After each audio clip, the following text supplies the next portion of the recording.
Hello, welcome back. This is Angie with AA Travels, and today we're going to be talking about your travel goals. How important it is before you ever get a credit card or book a trip that you know what your travel goals are. And so let's just get right into it today. We're going to talk about you, and I want you to really assess yourself. What kind of traveler are you? So when I think about that, I think, are you flexible or are you rigid? Like, do you like to wake up and see what the day brings? That's me. Or do you like to have an itinerary with exact times of where you're going, when you're going where, have all the tickets booked, have all that done before you ever leave the United States? Which one of those two are you? Okay. Second question is, are you an adventurous traveler or a luxurious traveler? And you could be a little bit of both. This is a continuum here. It's not like you have to be one or the other. But are you going to want to go shark diving when you're in South Africa? Are you going to want to go bungee jumping when there's a special place for that? Or you want to go do things that are a little more adventurous than the typical traveler would do? Maybe a multiple day hike where you have to camp or something like that. Are you more of an adventurous traveler? Or do you want to go to a spa? Do you want to be at an all-inclusive resort and just be able to just lay around all day, let people wait on you? And I will say, you can be a little bit of both, because I'm a little bit of both. So it just depends on what the purpose of the trip is, whether I would like to do one of those things or the other. And then last, you have to think about how much money are you willing to spend? Are you a cheap traveler or are you a bougie traveler? And once again, you could be like a little bit of both in different ways for different trips, right? But I know I used to be a really cheap traveler. I would stay in a hostel. I would get the cheapest flight possible. I would limit my activities just because I didn't want to spend money on those things. And at the time, my budget, that's what I needed to do. But now I'm more of a bougie traveler. I'm going to use my credit card points and I'm going to get business class flights. And I'm going to stay in a hotel that has a lot of the amenities I want and in a nice area. And so I'm able to be a little pickier now because I've learned how to use credit cards and also have a little bit more income than I did when I was younger. So you kind of got to think about those things, like, do you want other people to plan all your activities for you or do you want to plan them yourself? So as you're thinking about your goals for travel, you can't just start with the goal. You kind of have to start with yourself. And who am I? What do I want to do? And then if you're traveling with other people and it's like a family, you have to think about what everybody in the family want to do and how can we compromise to get to a place where we can make these decisions. If you're traveling with friends, you have to do the same. You might have to send out a doodle poll or something and get people to vote and, go with the majority. But a lot of times that's the kind of thing that you're going to have to consider before you ever book a trip.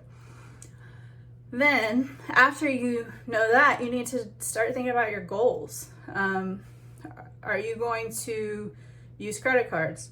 If you are, you have to think about the different types of flights and stays that you're going to have and whether your credit cards or points are worth it or whether you should pay cash.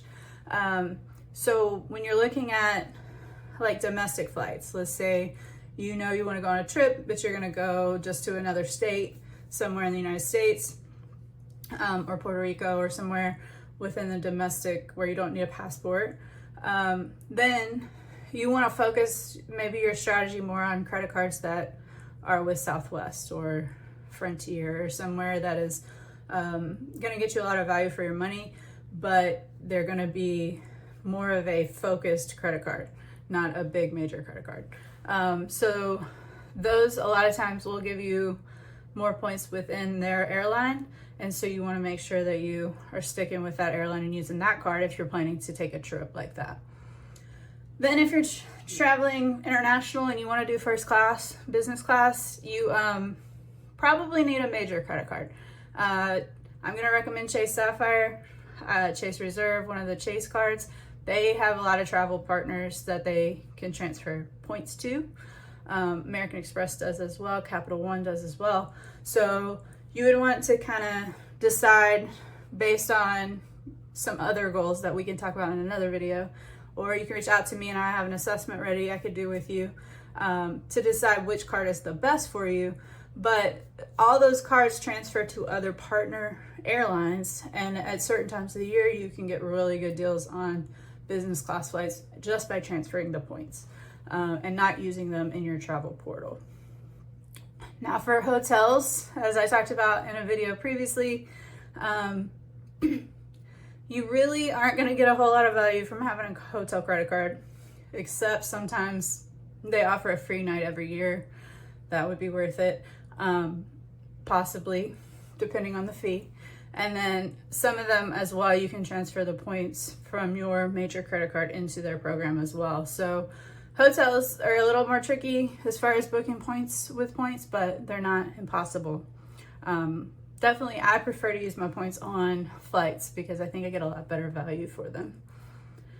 But then also you want to think about flexibility. Usually most, I'm going to say almost all, reward travel bookings are one-way flights. So you have to be okay with buying a one-way and then buying another one-way. If that's something you don't like to do, then a lot of times you're not going to want to use points for that. And if you are looking to maybe not book your hotel before you get there, you just have to know that like the points usually correlate closely with the price. So if you're going to book a hotel last minute, hotels are usually a little more expensive then, you're going to probably pay more points then for most points, not Hyatt, but for most hotel redemptions. And then you also have to think about, are there blackout dates? And there are some times where there's no availability. I've been looking to try to book a trip between Christmas and New Year's, and a lot of availability for hotel points usage is not available. So it's just a really busy time of year, so they want people to pay and not use their points. So you have to look into those types of things to see, are the points better for me than paying cash? And sometimes you'll get a better value with the cash because you're going to earn points on the purchase. So that is also important. So you need to know what kind of traveler you are. You also need to know your own travel goals and correlate that with a credit card strategy if you are planning to use points. So I'm going to talk about in another video which cards to use when, because if you have multiple credit cards, you shouldn't necessarily use the same one all the time because there's different point values that you can earn from different credit cards. So today I hope you have thought about yourself and your goals as a traveler, what you want. And as we go forward, I hope that I can help you to match up the right credit cards to help you get what you want as a traveler. Where's your next trip? Let me know in the comments.